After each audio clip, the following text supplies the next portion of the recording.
कूर्म अवतार की अद्भुत कथा बहुत बहुत पुराने समय की बात है, जब न कोई देश था न सीमाएं।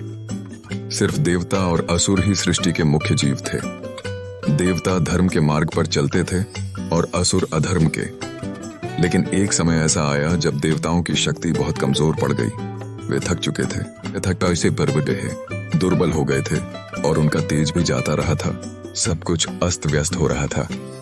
देवताओं ने ब्रह्मा जी से मदद मांगी और ब्रह्मा जी ने सभी को भगवान विष्णु के पास ले जाया। भगवान विष्णु ने देवताओं को एक उपाय बताया। अगर तुम अमृत प्राप्त करना चाहते हो जिससे तुम्हारी शक्तियां लौट आएं, तो तुम्हें असुरों के साथ मिलकर समुद्र मंथन करना होगा। समुद्र के गर्भ से अमृत निकलेगा, लेकिन यह कार्य आसान नहीं होगा। तुम्हें धैर्य और बुद्धिमानी से काम लेना होगा। देवता तैयार हो गए। असुरों को भी मनाया गया क्योंकि वे भी अमृता चाहते थे। मंथन के लिए मंदराचल पर्वत को मथानी बनाया गया और वासुकी नाग को रस्सी बांधाई थी। लेकिन जैसे ही मंथन शुरू हुआ, एक बड़ी समस्या खड़ी हो गई। मंदराचल पर्वत समुद्र में डूबने लगा।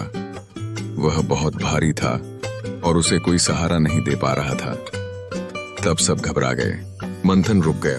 तभी समुद्र की लहरों से एक विशाल कछुआ उभरा। यह कोई साधारण कछुआ नहीं था, बल्कि स्वयं भगवान विष्णु का कूर्म अवतार था। उसका शरीर इतना बड़ा था कि वह पूरी पृथ्वी जैसा लगता था और उसकी पीठ पर मंदराचल पर्वत को रखा गया। अब पर्वत डूबा नहीं, स्थिर हो गया।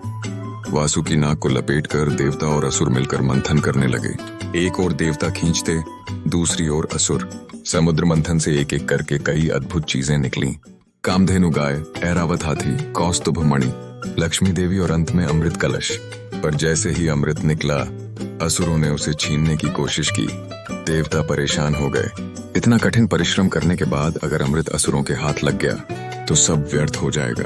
तभी भगवान विष्णु ने एक और रूप लिया, मोहिनी का। मोहिनी रूप में वे इतनी सुंदर थीं कि असुर मोहित हो गए। उन्होंने मोहिनी को अमृत बांटने का काम दे दिया।